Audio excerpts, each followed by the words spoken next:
a esta carta.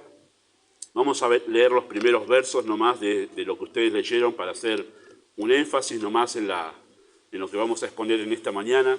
Segunda de Pedro, capítulo 2, en sus Biblias, verso 1 dice así: pero hubo también falsos profetas entre el pueblo, como habrá entre vosotros falsos maestros que introducirán encubiertamente herejías destructoras y aún negarán al Señor que los rescató, atrayendo sobre sí mismos destrucción repentina.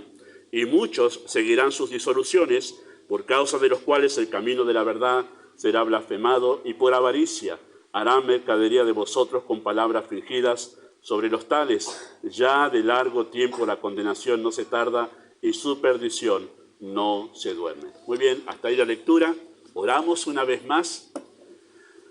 Amado Padre Celestial, nosotros damos muchas gracias por la misericordia que has tenido en dejar tu palabra y la has preservado de una manera tan maravillosa, interviniendo providencialmente en las circunstancias de la historia humana para que hoy podamos leer lo que Pedro escribió hace más de 2000 años y podamos nosotros saber del cuidado que tú tienes para con los tuyos. Pedimos que guíes la enseñanza y obres según tu voluntad en el nombre de Jesús.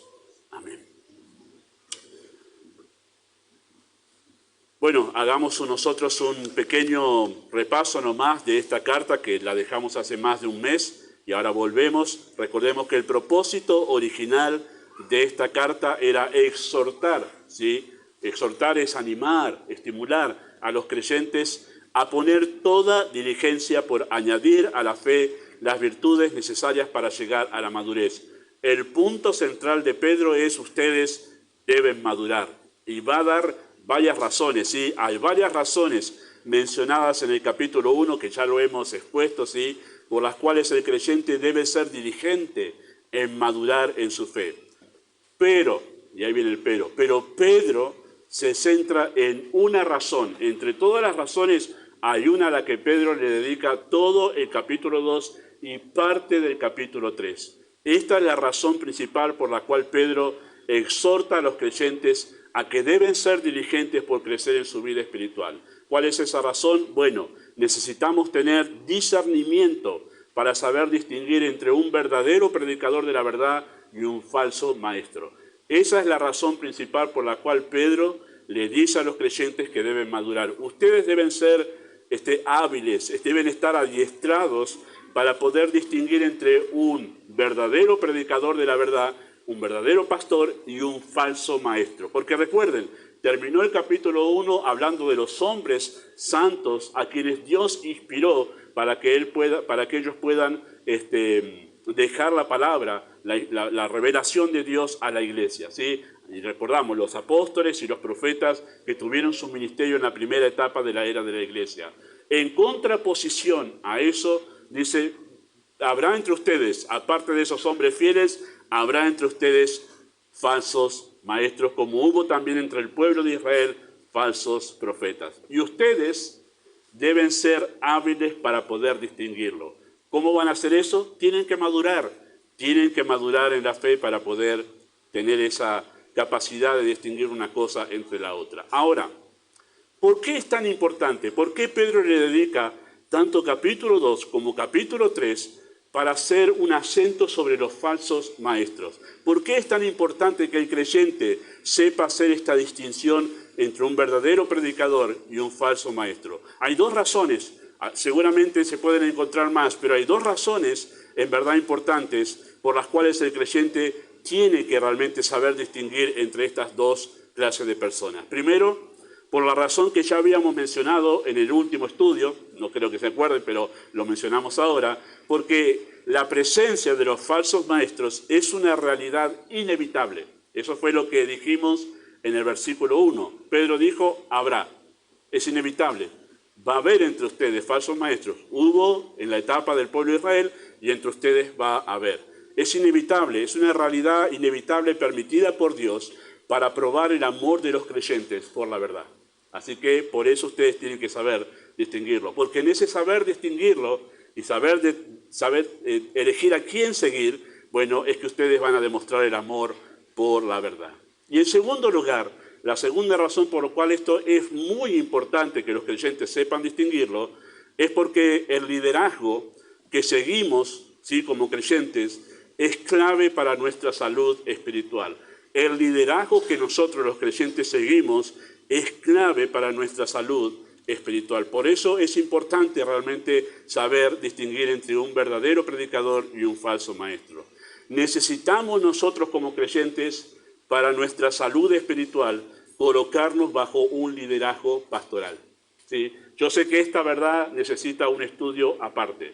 Esta verdad no es enseñada, o por lo menos yo no la escucho, tan detalladamente y tantas veces como debiera ser para instruir a la iglesia de hoy en día de cómo está vinculada nuestra vida espiritual y la relación que tenemos con el liderazgo pastoral.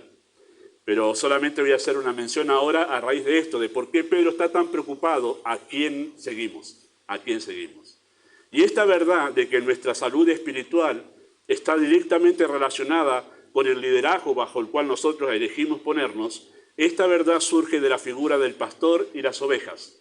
Ustedes saben que para hablar acerca de la iglesia, el Nuevo Testamento utiliza diferentes figuras: el templo, la vid y los pámpanos, y una de esas figuras, son 7 que utiliza el Nuevo Testamento, una de esas figuras es el pastor y las ovejas, el pastor y el redil de las ovejas, ¿sí? Y en esa figura se habla sobre la iglesia. Así como la figura del templo se enfoca en la adoración, ¿sí?, se enfoca en Cristo como la piedra angular, la iglesia como el templo de Dios que ofrece sacrificios de alabanza agradables y que honran su nombre, la figura del pastor y las ovejas tiene como propósito enseñarnos qué tipo de relación debe darse entre el pastor y la congregación, y entre la congregación y el pastor.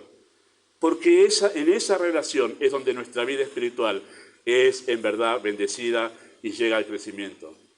Y es en ese capítulo, ¿sí?, en donde se da esa figura del pastor y las ovejas, en Juan capítulo 10, allí se dan las pautas acerca del tipo de relación que debe existir entre el pastor de la iglesia local y los creyentes, ¿sí? Todos tenemos nuestra propia idea de cómo debería ser, yo la he tenido cuando estuve bajo un ministerio pastoral, de cómo debería ser nuestra relación con el pastor, o cómo el pastor se debería relacionar conmigo. Y parece como que eso quedó en la ambigüedad, pero no. Juan capítulo 10 deja las pautas de cómo esa relación se debe dar. ¿Para qué? Bueno, con el fin de que tanto el pastor como los demás creyentes hagan visible su relación con Cristo. Nosotros hacemos visible cómo estamos en nuestra relación con Cristo, en caso mío, como pastor, cómo me relaciono con ustedes, y en el caso de ustedes, como ovejas, como creyentes, demuestran cómo están en su relación con el Señor y cómo se relacionan conmigo. Es así, y esto en cada iglesia local. Esto funciona así. No sé si lo sabía, pero esta es la verdad que está en las Escrituras. Así que seguir el liderazgo de un pastor es parte esencial de la vida cristiana, y por eso el creyente necesita tener madurez para discernir entre un verdadero pastor y uno falso. ¿Sí? ¿Por qué? Porque eso afecta inevitablemente nuestra vida espiritual. Es así. Toda la información, ¿sí?, toda la información dada en este capítulo 2 de Segunda de Pedro, más que una denuncia contra los falsos maestros, tiene el propósito de equipar a los creyentes con la información necesaria para poder distinguir a los falsos maestros, para no colocarnos bajo el liderazgo de un falso maestro. ¿Por qué? Porque en principio lo que afecta es mi relación con Dios. Mi relación con Dios. El capítulo, ¿sí?, este capítulo 2, está dividido en 3 partes. Tiene muchísima información este capítulo. Es muy difícil de primera mano poder encontrar dónde están las divisiones de este capítulo, porque parece que Pedro se largó en dar detalles. Parece el libro de Proverbios, más que cada versículo es una unidad en sí misma. Y en realidad nos damos cuenta cuando estudiamos un poquito más que hay 3 partes claras de este capítulo, y ahí, para no detenernos y hacer de capítulo 2 una eternidad de sermones, no sería sabio de mi parte, vamos a hacer solo 3. En esas 3 partes vamos a agrupar esas ideas, toda esa información en 3 puntos que nos van a ayudar a nosotros a entender de qué se habla en este capítulo, ¿sí? En este capítulo de la carta de Pedro, ¿sí? Así que en primer lugar, vamos a ver hoy el primer punto, la semana que viene el segundo y el tercer domingo de este mes, cuarto domingo de este mes, perdón, el tercer punto, ¿sí? En primer lugar, ¿sí? ¿De qué se habla en este capítulo? Primero se da una descripción de los falsos maestros, eso es versículo 1 hasta el versículo 3, después hay un paréntesis en el texto, no está en nuestra traducción en castellano, no está el cosito de los paréntesis, pero hay un paréntesis. Y después vuelve en versículo 10, ¿sí? Ve a retomar el tema de la descripción de los falsos maestros hasta el versículo 13, ¿sí? Después va a hablar acerca en ese paréntesis, perdón, va a hablar acerca de la condenación de los falsos maestros, y después, versículo 14 hasta el final, lo que habla y explica es por qué tanto los falsos maestros como sus seguidores no son creyentes. Va a dar toda una argumentación de por qué todo ese grupo, de que vamos a empezar a describirlo y entender quiénes son, por qué ese grupo no son creyentes. Entonces va a dar toda una argumentación final para que tengamos en claro y abramos bien los ojos como creyentes. Pero vamos a ver en esta mañana, con la ayuda del Señor, en primer lugar, la descripción, ¿sí?, de los falsos maestros. ¿Cómo podemos identificar a los falsos maestros? ¿Sí?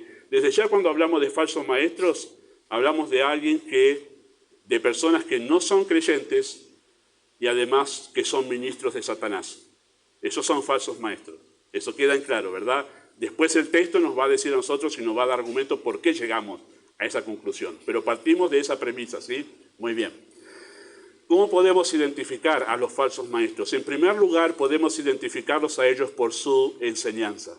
Por su enseñanza. Noten el versículo 1, pero hubo también falsos profetas entre el pueblo, como habrá entre vosotros falsos maestros, que introducirán encubiertamente herejías destructoras y aún negarán al Señor que los rescató, atrayendo sobre sí mismos destrucción repentina. Podemos identificarlos por su enseñanza. ¿Qué harán ellos? Introducirán encubiertamente herejías destructoras. ¿Sí? Esa palabra herejía nos enseña a nosotros que una herejía es una enseñanza que tergiversa la Biblia para decir algo que la Biblia no dice. Es usar la Biblia para decir justamente lo contrario a lo que Dios quiso decir.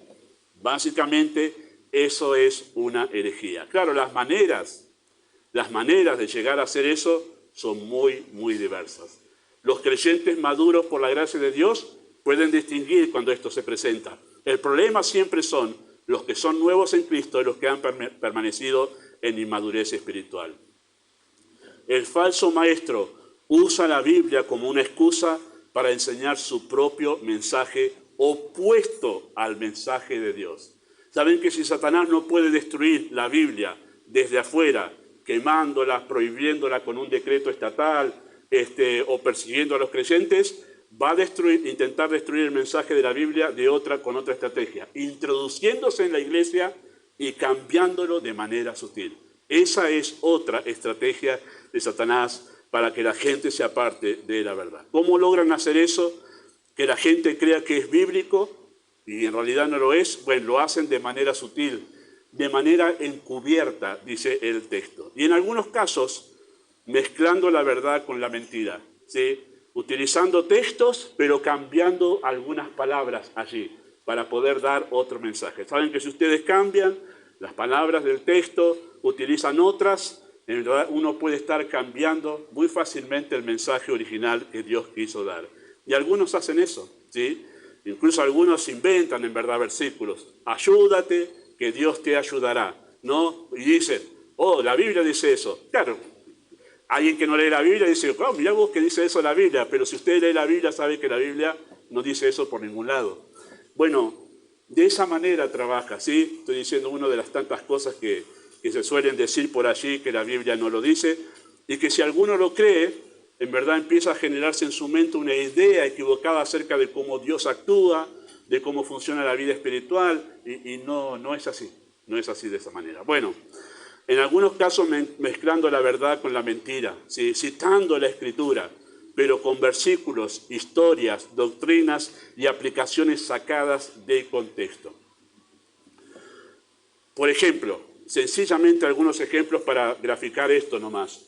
En la Edad Media, la oscura Edad Media, ¿sí?, hubo un gran énfasis de la religión popular en la Europa antigua, un gran énfasis en la ira de Dios, un énfasis desequilibrado en la ira de Dios.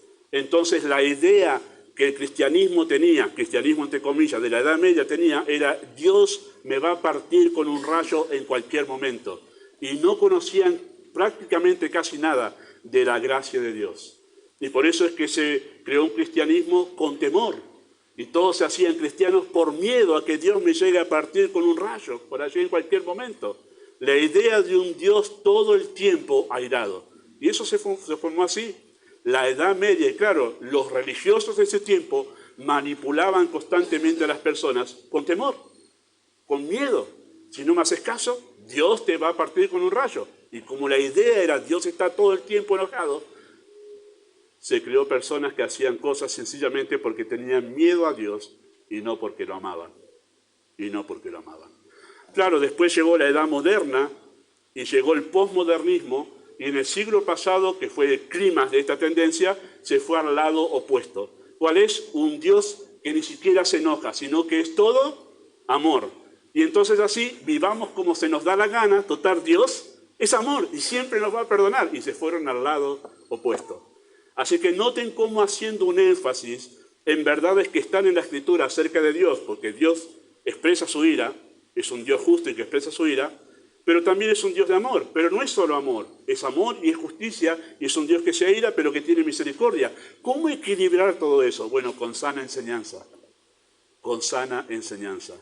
Pero hacer un énfasis desmedido y desequilibrado en una sola doctrina lleva inevitablemente a herejías. Sacar versículos de contexto, incluso sacar aplicaciones de contexto. Usted lo habrá escuchado, por eso lo cito, porque es muy popular esto. Todo lugar que pisare la planta de vuestro pie será tuyo. Y hasta había un equipo de fútbol a hacer eso. Basado en ese versículo de Josué, había un equipo de fútbol cuyo director técnico le decía, vayan, pisen el campo, porque todo lugar que pisare la planta de vuestro pie, claro, es una linda manera de darle entusiasmo a los jugadores, ¿no? Pero está tergiversando una verdad. ¿Y cuántos en verdad no han ido a tomar posesión de un terreno que le pertenece al Estado? Porque si lo piso, es mío, en verdad. Claro, esa es la manera de tomar algo que fue dicho a una persona en un momento de la historia, en un contexto teológico particular, relacionado con un lugar particular. Aplicar eso a todos los tiempos y en todos los lugares nos puede meter en un montón de problemas. Nosotros podemos usar la Biblia para decir cualquier cosa, menos lo que Dios quiso decir. Los falsos maestros saben cómo realmente tomar la Escritura para decir cualquier cosa. Hablaba con Luis, hablaba la otra vez acerca de alguien que me olvidé el nombre ya, pero es una de esas tantas profetas que hay hoy en día, que ha tomado el versículo que debemos anunciar el Evangelio a toda criatura. ¿Y sabe a quién le predica el Evangelio?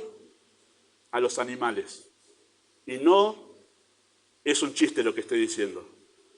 Esta falsa predicadora del Evangelio, una ministra de Satanás, está diciendo que en verdad debemos predicar a los perros, a los gatos el Evangelio, porque ¿no ves que dice a toda criatura? Y los perros son criaturas. ¿Cómo llegamos hasta eso?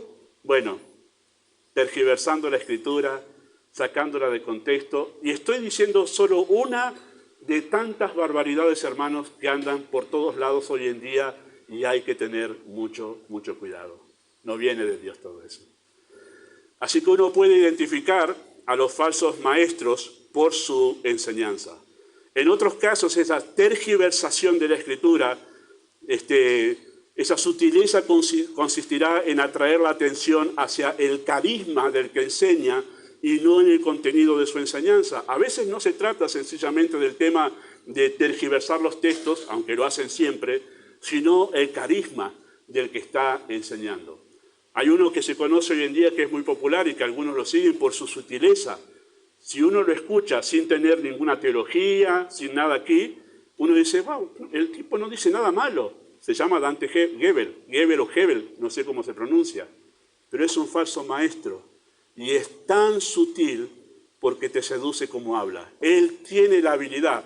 Primero, tiene un programa de entrevistas, de noticias, entrevista a personajes populares hoy en día, tiene habilidad para ser conferencista, para todo menos predicador de la verdad. Y él tiene la habilidad de tomar una historia bíblica y usarla para motivarte. Y una habilidad muy perfeccionada. Él toma y vos lo estás escuchando, tiene razón lo que está diciendo. Incluso usa un tono para hablar que te seduce. Esa es la manera que sutilmente utilizan los predicadores, los falsos maestros, para en verdad introducir enseñanza falsa dentro de la iglesia de Cristo. ¿Sí? Mencioné a este hombre como hay muchos otros hoy en día. Un tal Maldonado, un hombre riquísimo, ¿sí? Hoy en día también es un falso maestro. Y si usted lo está escuchando por internet, hoy se entera en verdad que es un falso maestro de la palabra de Dios. A estos engaños, ante estos engaños, queridos hermanos, de la enseñanza, el grupo de riesgo en verdad en la iglesia son los nuevos, porque al ser niños en Cristo reciben todo justamente sin distinguir. Ellos tienen hambre y comen todo con entusiasmo. Eso le pasa a los nuevos. Y es muy común escuchar creyentes nuevos decir, pastor, yo estoy escuchando a aquel. Y cuando uno lo escucha, dice, hermano, tenga cuidado, eso es un falso maestro. Pero porque el nuevo en la fe tiene tanto entusiasmo que escucha todo y pone todo. Y todo lo que hable de Dios o menciona a Cristo lo pone porque parece que debe ser nuevo, debe ser bueno. Y también el grupo de riesgo en la iglesia son aquellos en verdad que todavía permanecen en inmadurez por falta de diligencia en su crecimiento y pueden ser seducidos. Por eso Pedro tiene a bien hacer un énfasis en todas estas cuestiones, ¿sí? Mencionamos también al conocido Anacondia de su tiempo aquí, y creo que ahora también el municipio de Lomas lo promociona a esto. Tengamos cuidado, son falsos predicadores, no predican el Evangelio, ¿sí? Pero también los que están en etapa de adolescencia espiritual están en riesgo porque se fascinan por el carisma y no prestan atención al contenido. ¿Ha conocido eso de los adolescentes? Justamente buscando para esto, yo escribí algo de esto hace 6 años, en 2016 fue, entonces 4, 5, 6 años, ahí está, sobre el tema de la adolescencia espiritual. Siempre hablamos de los niños espirituales, ¿verdad? Pero hay una etapa de adolescencia espiritual que todos pasamos, que tiene su paralelo con la adolescencia natural, ¿sí? Y el adolescente natural se fascina por el show y todo lo que es emocional. Y los que son adolescentes espiritualmente en la iglesia son un grupo de riesgo, porque se atrapan por el carisma del predicador, más que por el contenido. Wow, no sabes cómo gritaba ahí, toda la emoción que tenía. ¿Pero qué dijo? No tengo idea qué dijo, pero me entusiasmaba su carisma. Así me pasó cuando trabajaba, recién me convertí, todavía trabajaba en un comercio. Mi compañero, que no era creyente, me hablaba de un tal predicador cuyo eslogan era ondas de amor y paz. En ese tiempo, ¿no? Estaba de moda, todos, ondas de amor y paz. Y él me decía, porque ya sabía que yo era creyente, y yo lo invitaba a ir a la iglesia. ¿Sabés, Gustavo, que fui a ver de ondas de amor y paz? Y le digo, ¿qué decía? No sé, pero ¿sabes cómo habla? Que me encanta cómo habla. Los adolescentes espiritualmente se entusiasman más por el carisma que por el contenido. Claro, los maduros espirituales ya no nos engaña el carisma. Dice, dejá de hacer tanta bulla en el púlpito y empezá a exponerme el texto.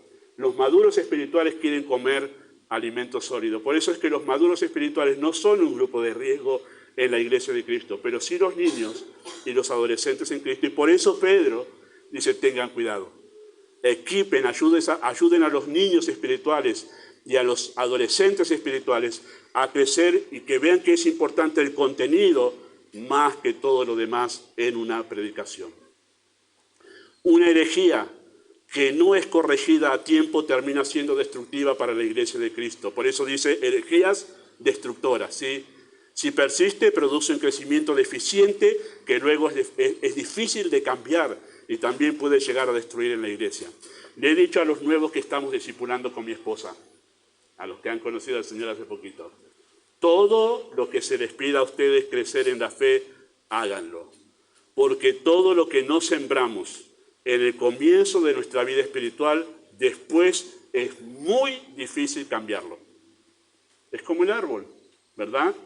Si el árbol de chiquito no lo enderezamos para que crezca derecho, después es muy difícil. Hermanos, en el tiempo que llevo de creyente y en el poco tiempo que llevo del ministerio, he llegado a esta conclusión que es muy difícil cambiar una mala costumbre que los creyentes no sembraron, o mejor dicho, que los creyentes sembraron al comienzo de su vida espiritual. Por obstinación, por falta de discipulado, por lo que sea, pero es muy difícil cambiar algo que no se sembró al comienzo. Pasa con los hijos. Si a los hijos en los primeros 5 años de su vida no se les sembraron buenas costumbres, es muy difícil después. No imposible, pero es muy difícil después.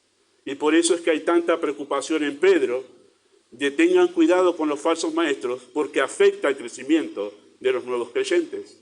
Guarda con la mala doctrina porque si crecen torcidos espiritualmente es muy difícil después sacar esas ideas de la cabeza. Es muy difícil.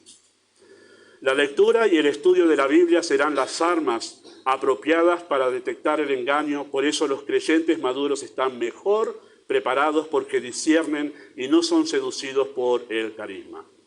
¿Cómo podemos identificar a los falsos maestros? En segundo lugar, por su respuesta al señorío de Cristo. Noten lo que dice allí, versículo 1, a la mitad, aún negarán al Señor que los rescató, atrayendo sobre sí mismos destrucción repentina. ¿Sí? Ellos profesan haber sido salvados por Cristo, pero rechazan sujetarse a su señorío. Cada vez que la Escritura habla de Cristo con esta característica, con este nombre, ¿no? Con este oficio de Señor, ¿sí? Con mayúscula, Kurios en griego, ¿sí? El supremo, el dueño de todo el universo, ¿sí?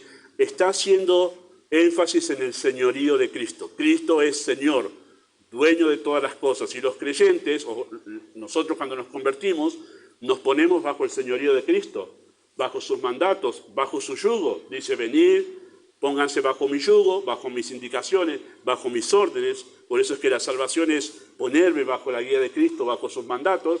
Eso es señorío, y yo me sujeto a Él. Bueno, los falsos maestros se caracterizan porque ellos rechazan de plano esta idea de sujeción en la Escritura. Rechazan el señorío de Cristo, rechazan sujetarse a cualquier tipo de señorío, rechazan una idea de vida cristiana con reglas a seguir e incluso rechazan la idea bíblica de sujeción. ¿Sí? El verso 10, por ejemplo, ahí nomás en el verso 10 se afirma esta tendencia de los falsos maestros. ¿No tienen lo que dice el versículo 10? Mayormente a aquellos que siguiendo la carne andan en concupiscencia e inmundicia y desprecian el señorío.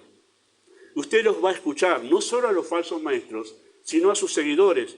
No, a mí no me manda nadie, como en la iglesia en Corinto. La iglesia en Corinto pasaba esto. Yo soy de Pedro, yo soy de Apolos, yo soy de Cristo. Lo que decían yo soy de Cristo es no me sujeto a nadie. Y ni siquiera a Cristo se sujetaban. Queridos hermanos, esto es una característica de los falsos maestros. No señorío. Y esa doctrina que se enseñó incluso en iglesias fundamentales en el siglo pasado.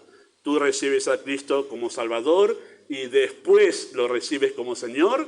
Es esta doctrina. Es una falsa doctrina. Porque tú no puedes recibir a Cristo como Salvador y no como Señor.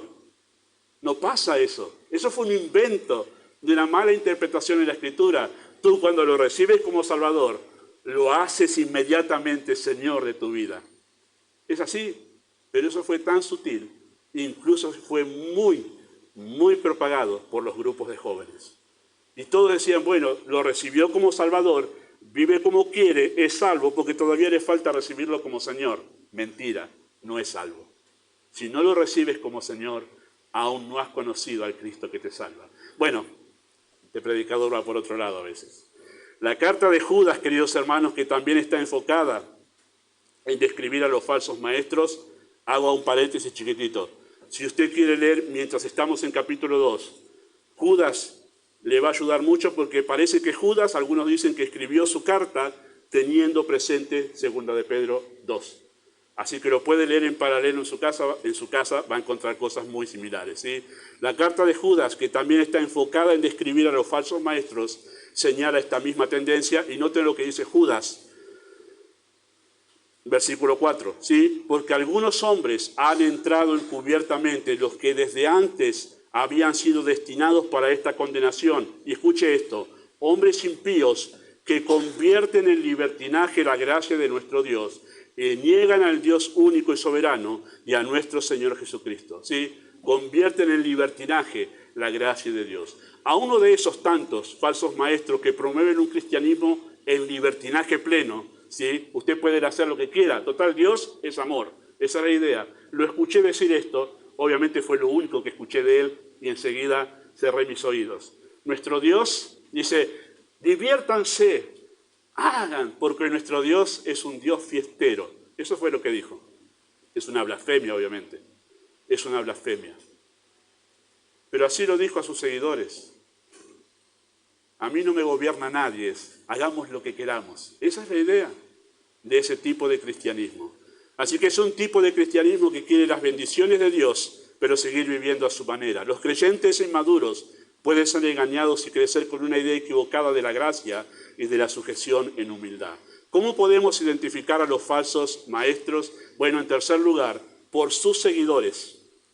Podemos identificar a los falsos maestros por sus seguidores. Note lo que dice el texto allí, verso 2, muchos seguirán sus disoluciones. Interesante lo que dice, ¿no? Porque dice que no son poquitos los que lo van a seguir, los van a seguir muchos. Van a tener éxito popular, van a ser populares en este mundo. ¿Es así? Porque el príncipe de este mundo es su señor, con minúscula, Satanás. Y él puede hacer que la gente los siga. En verdad, el que le prometió eso a Cristo fue Satanás en la tentación en el desierto. Si tú me adoras, yo voy a hacer que todos te sigan a vos en tu ministerio. Y Cristo lo rechazó a eso. Pero uno puede distinguir a los falsos maestros por sus seguidores. Dice que muchos seguirán sus disoluciones. No dice muchos seguirán su doctrina, su enseñanza, no buscan eso, los seguidores de estos falsos maestros. Ese término disolución, ¿sí?, refiere a libertinaje, sensualidad y lascivia. Así se usa esa palabra en la Escritura. Literalmente significa sin freno, esa palabra disolución. Y comprende no solo lo sexual, sino todo tipo de experiencia emocional. Así que los seguidores de los falsos maestros no buscan ser enseñados en la verdad de Dios, sino experiencias emocionales y sensuales. Es por eso que en sus reuniones se apela más a las emociones que a la razón, porque sus seguidores quieren sentir cosas y no conocer cosas. Yo vengo acá, no sabes, sentí el poder de Dios. ¿Qué sentiste? Y cuando tocaban la alabanza yo como que me elevaba y yo estaba en el cielo tocando a los ángeles casi. Bueno, ¿pero qué aprendiste? No, nada. Yo sentí. Bueno, así es la salvación de muchos incluso. Se sienten salvos en un momento que están en la reunión y cuando salen se siente que están en el infierno. Bueno, porque apelan a las emociones que son variables, ¿sí? Sus seguidores son sensuales, y cuando hablamos de sensuales, no es solo que la palabra apela a lo sexual, sino a toda emoción, a todo éxtasis que quieren experimentar. Y estos falsos maestros justamente se enfocan en eso. Por eso cada vez que el predicador está hablando y con una voz de FM está hablando, ¿escuchaste? ¿Lo sentís ahora? ¿Estás sintiendo el llamado del Señor? Y detrás hay algo que me falta ahora, la música. La música que te ablanda, que te hace bajar la guardia. Y claro, cuando vos estás hablando así, con voz de FM y detrás una música que te está ablandando la voluntad, yo te puedo decir, ahora pueden ofrendar al Señor 1000, no. Y claro, uno tiene la guardia baja, hace todo lo que el líder falso está diciendo. Incluso algunos han dado hasta el título de propiedad de su casa bajo esta manipulación. Bueno, así son los falsos maestros, ¿sí? Son sensuales, sus seguidores son sensuales. Así como los falsos maestros serán muchos, también sus seguidores serán muchos. porque lo que ellos le ofrecen no incomoda, no desafía, no confronta, sino satisface los deseos y los gustos de las personas. Y por eso sus seguidores van tras todo eso, ¿sí?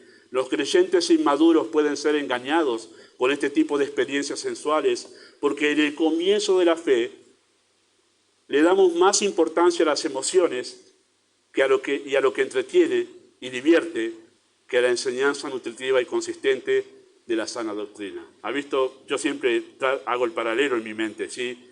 De alimentar a la congregación es como los papás alimentando a los hijos. Y seguramente los padres acá saben lo mismo que yo voy a mencionar, ¿sí? A los chicos, que si les da a elegir a los chicos comida, ¿qué van a elegir?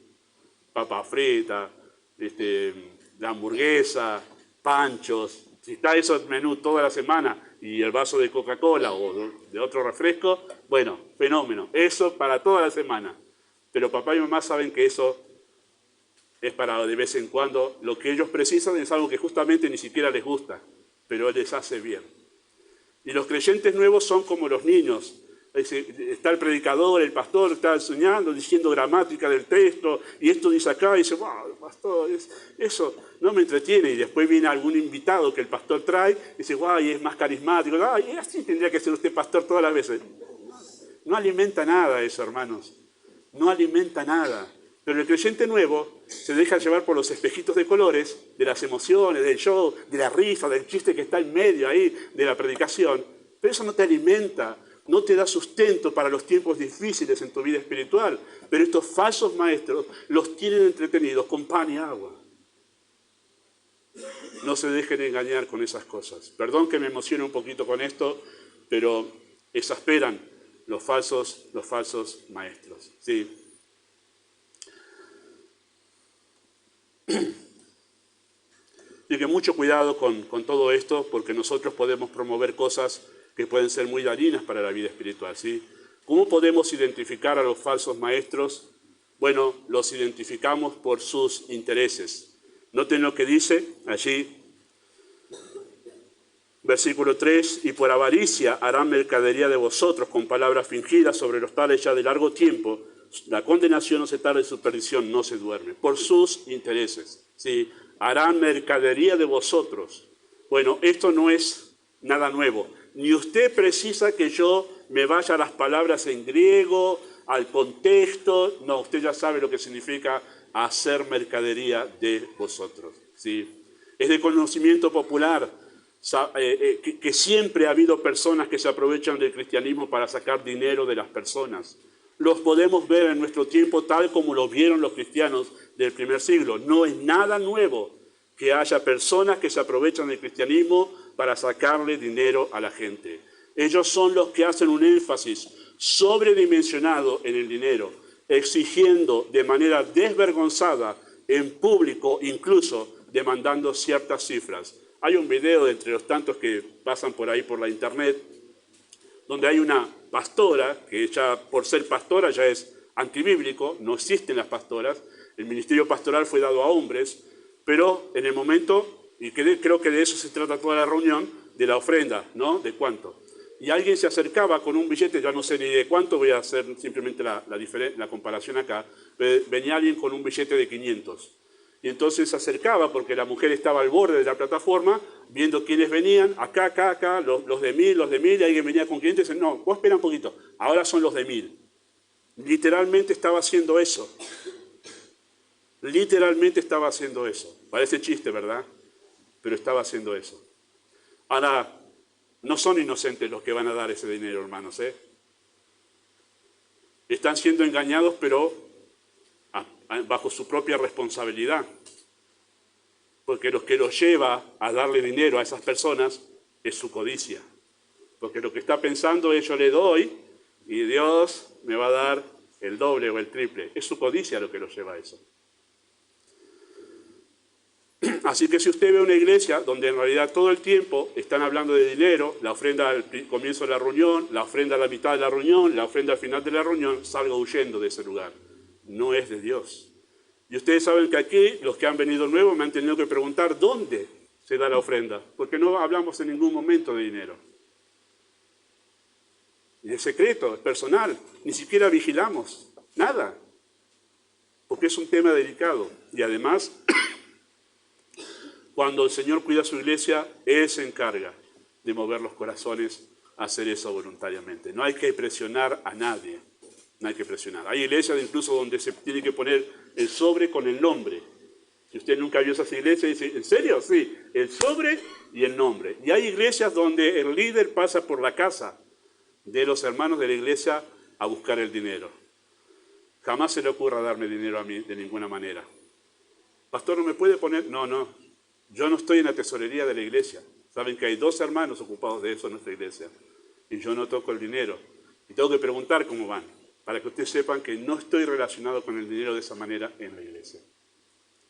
Pero los falsos maestros son desvergonzados, ¿sí? No tienen vergüenza para nada. Le roban en la cara a la gente. Ellos son los que manipulan a las personas, asustándolas por no ofrendar o seduciéndolas con promesas de prosperidad económica si dan su ofrenda. ¿Sí? Ellos son los que han llegado literalmente a enriquecerse. Ese Maldonado que es conocido hoy en día, tremendo, tiene mansiones de las ofrendas de las personas que van a su iglesia. Ellos se aprovechan de la codicia de las personas y en las reuniones lo que hacen es un culto no a Dios, sino un culto al dinero. Tanto el predicador, el falso maestro, como sus seguidores, todos están haciendo un culto a una sola cosa, no a Dios, al dinero. Unos recibiéndolo y los otros esperando que Dios los llene de dinero. Es un culto a la avaricia, es un culto al dinero, no es un culto a Dios. Los creyentes nuevos pueden ser objetos de abuso debido a su disposición. Están dispuestos a darlo todo por el Señor y si son engañados pueden llegar a perder mucho dinero. Tengan cuidado. ¿Cómo podemos identificar a los falsos maestros? Letra E, ya no sé ni qué punto es este, letra E tengo yo acá. Por su soberbia, es el último punto si no me equivoco, por su soberbia. Noten lo que dice allí, versículo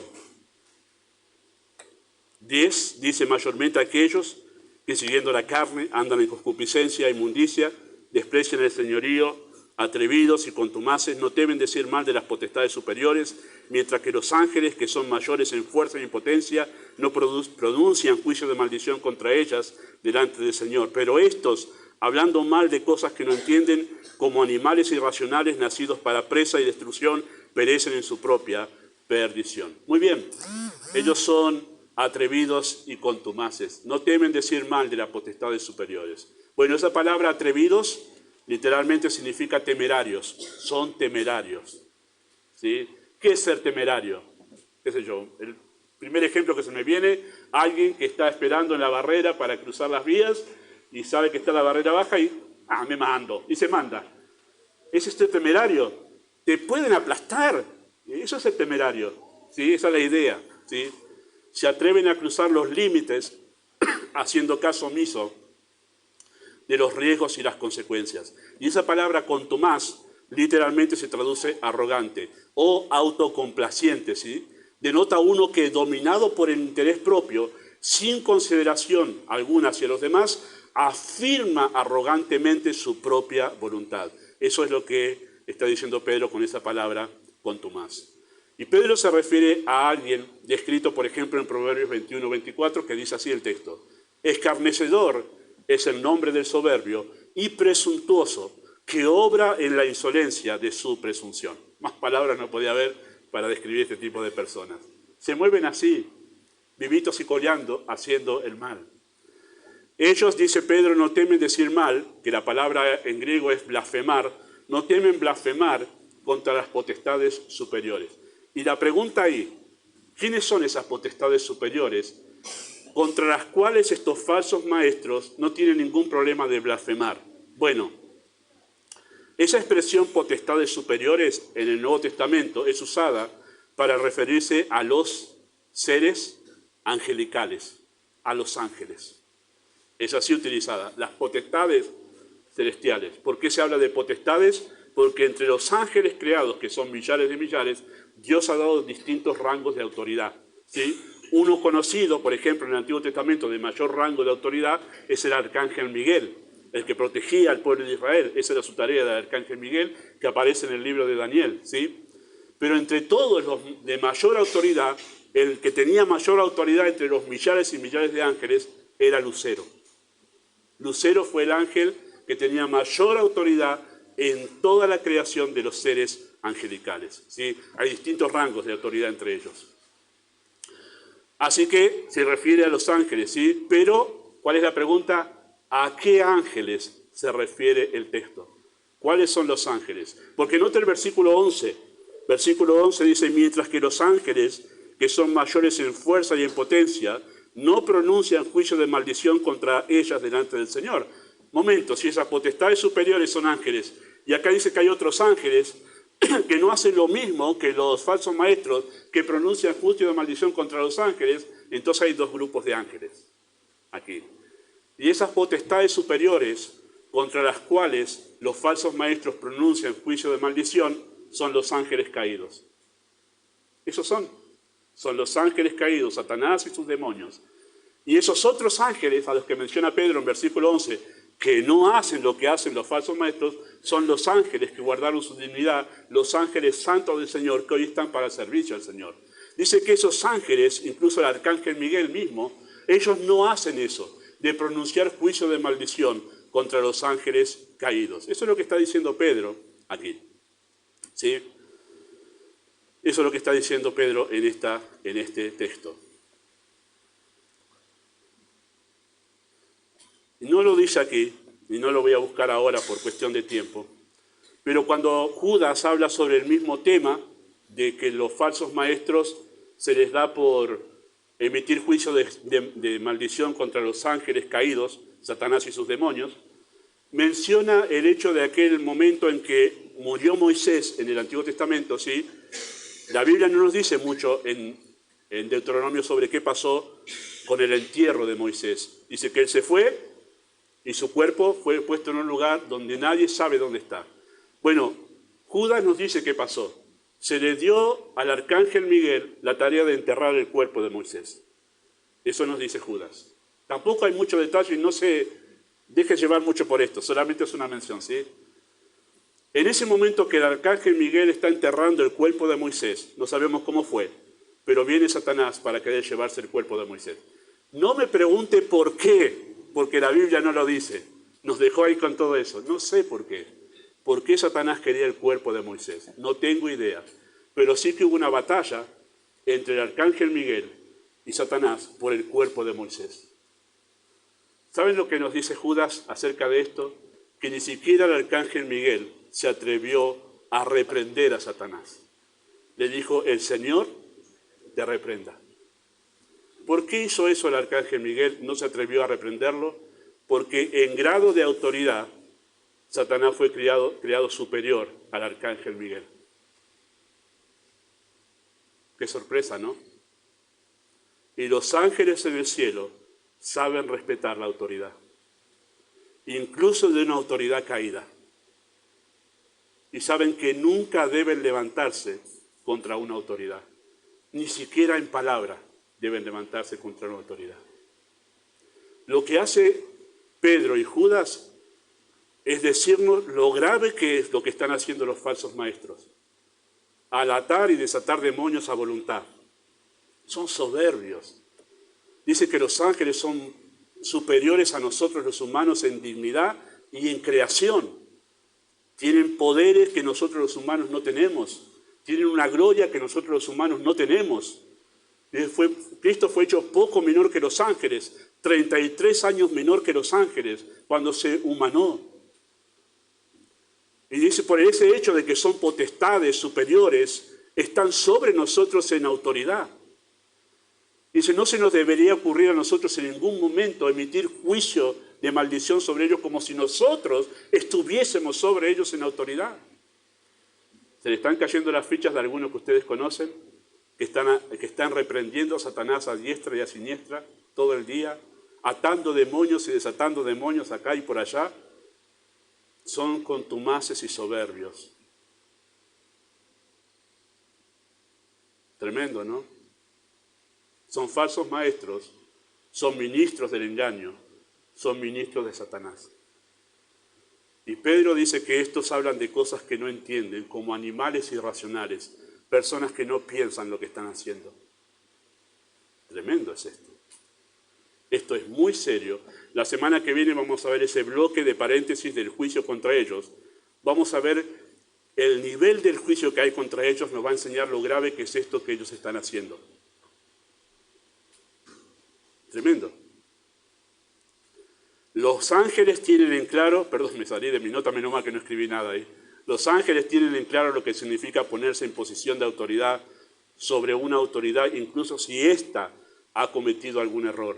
Saben que nunca deben pasar por alto el principio de autoridad, por eso no se atreven a emitir sentencia de juicio contra las potestades y eso se lo encomiendan a Dios. Pero los falsos maestros, atrevidos y contumaces, atan y desatan al diablo como quieren, pensando que son el soberano. Son soberbios, arrogantes e insolentes.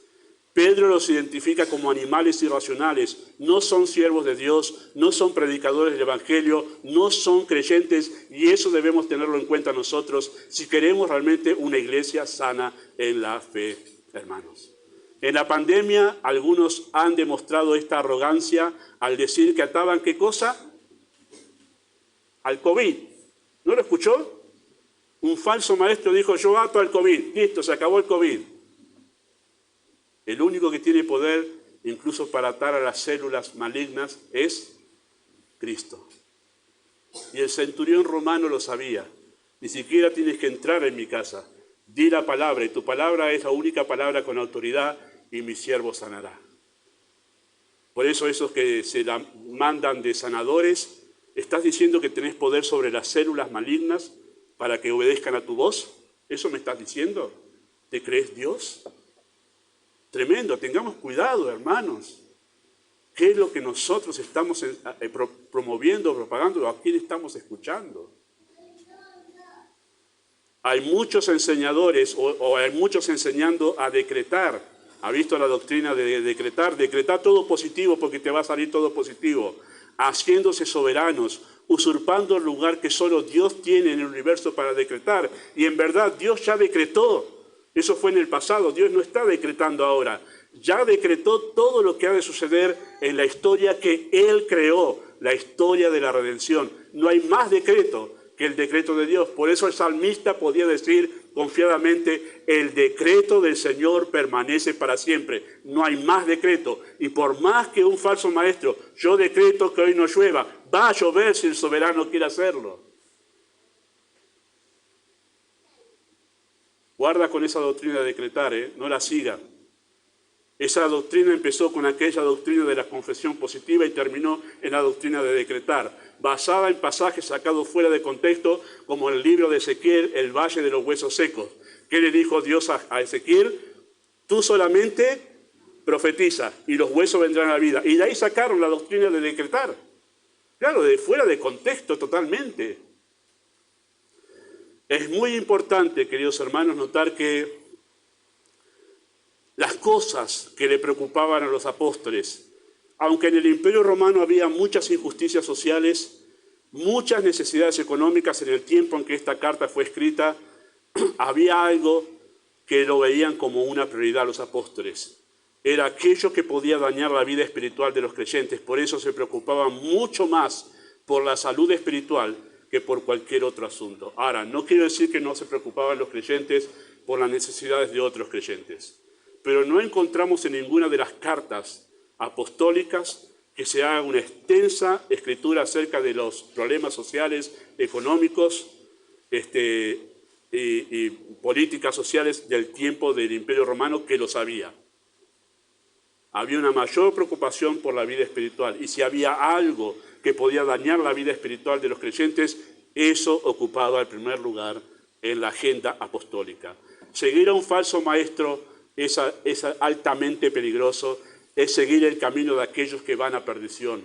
No todos los que usan el nombre de Dios o de Cristo son el camino de la verdad. Y queridos hermanos, esto debe ser una señal de alerta para nosotros, para decir, wow, tengo que crecer, tengo que madurar en la fe, porque esto es peligroso para mi vida y mi relación con el Señor. Tremendo el texto, ¿no? Bueno, la semana que viene, si el Señor lo permite, seguimos para equiparnos a nosotros como iglesia a estar alerta en este aspecto. Amado Dios, gracias por tu palabra, gracias por darnos luz para poder estar en la verdad. Deseamos, Padre, ser fieles a ella y poder tener una relación contigo plena. Bendice tu palabra, en el nombre de Jesús.